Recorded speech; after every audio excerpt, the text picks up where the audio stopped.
Mic check 1 2. It's the Y2K collector, and there's really no skill involved when it comes to finding rare video games.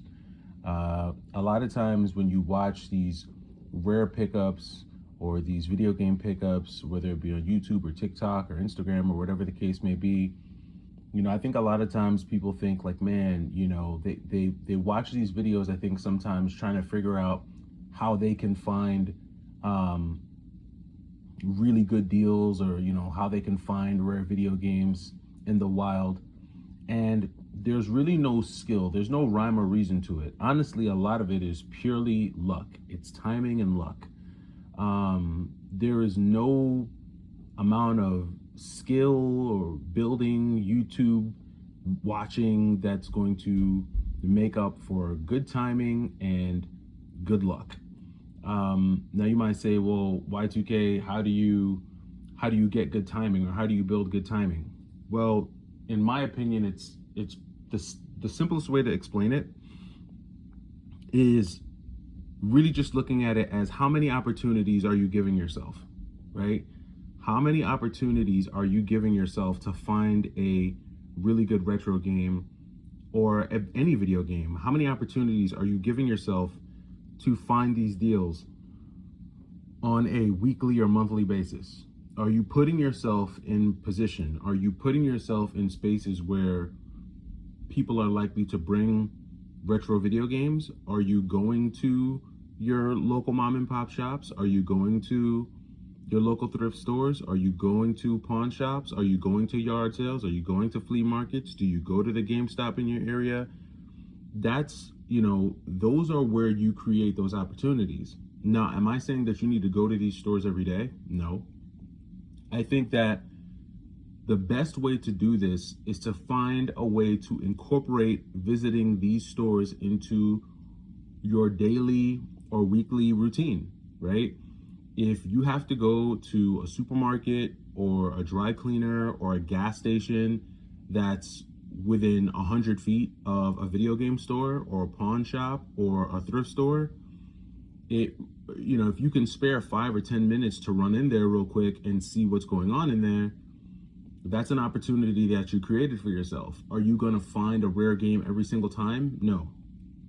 I would say that 90 to 95% of the time you won't find anything, but there is that 5% chance that while you're in there, someone might have just put a new game out on the display shelf, or maybe someone's donating something or trading something in, and you happen to be there right at the right place at the right time.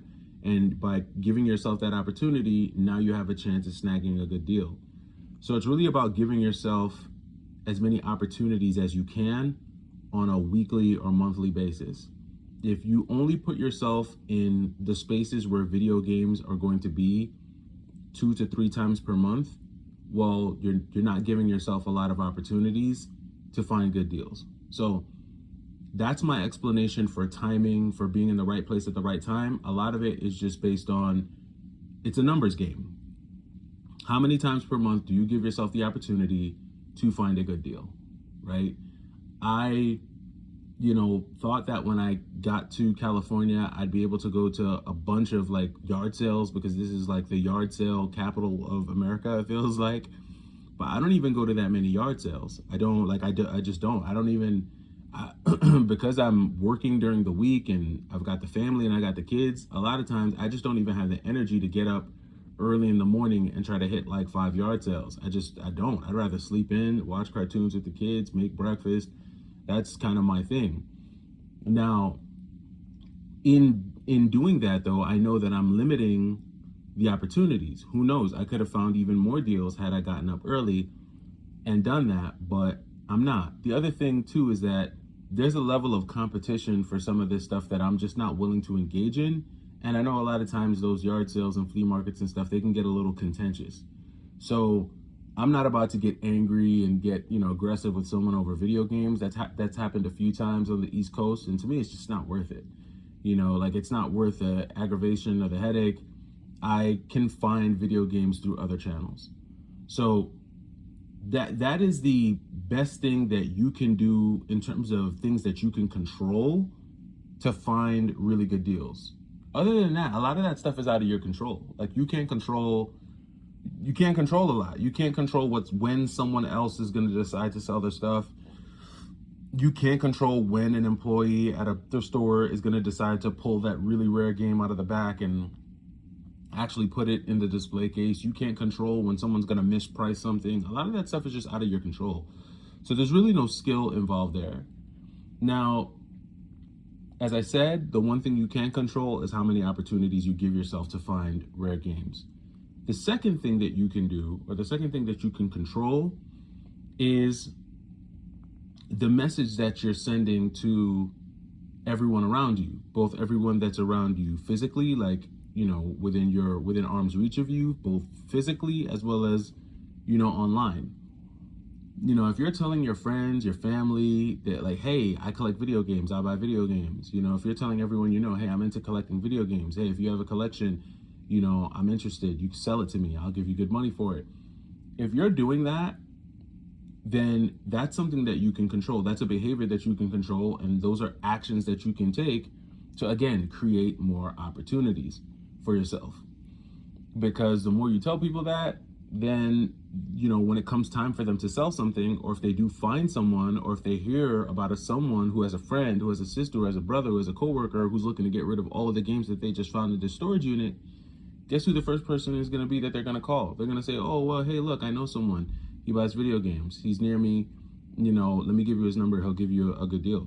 So that's one thing you can do. And then, of course, online, social media, right? Like if you're on social media and your social media presence displays an avid enthusiasm for video games, well, you could put that out there. And, again, everyone that's within your, circle on the internet, everyone that's in your, your social circle there, you're creating more opportunities for yourself. The other day I posted on my YouTube channel that I was looking to buy collections. Like I was looking to buy Sega Genesis collections and stuff like that. And some of you guys have reached out to me. And it's funny, I got a comment when I posted that from someone who said, Y2K, we're always asking to buy games out of your collection and you never sell it to us. Now you want to buy games from your followers. And I don't know, I guess just like I've never really liked the idea of like selling to my audience. I mean, even last year I started to do paid memberships, and I kind of just stopped promoting it because one, like, I don't know, it feels kind of weird taking money from my audience. But when it comes to someone who has a collection that they're willing to sell, a collection that they want to get rid of, and if it's stuff that I want, well then sure, look, I'm in rebuild mode. Why not? I'd be willing to buy your collection. Am I going to give you price charting value? No. Am I going to give you Phoenix resale value? No. I'll probably meet you somewhere in the middle. And if that works for you, it works for you. If it doesn't, it doesn't. But even I'm practicing what I preach is the point of what I'm saying, right? So like I've put that out there into the atmosphere. I've let people know that I'm buying video games, and people are starting to reach out and let me know that they're wanting to get rid of some of their collection, different pieces of their collection. And if we're able to work out a deal, we work out a deal. So again, there's no skill involved with video game collecting. It's at the end of the day, it boils down to how many opportunities are you giving yourself to find really good deals on video games. And that's all you can control. You can only control how many times you put yourself in physical places where video games are going to be, how many people you are letting know that you collect video games, and what you're doing on social media to let people know that, hey, if they're ready to sell, they should be reaching out to you. That's really what it boils down to. You guys let me know what you think. Do you think that there's some kind of secret hidden skill to it? Do you think there's some like magic potion formula for finding rare games real cheap? Let me know what you guys think in the comments, and I'll catch you in the next one. It's the Y2K Collector. Take it easy.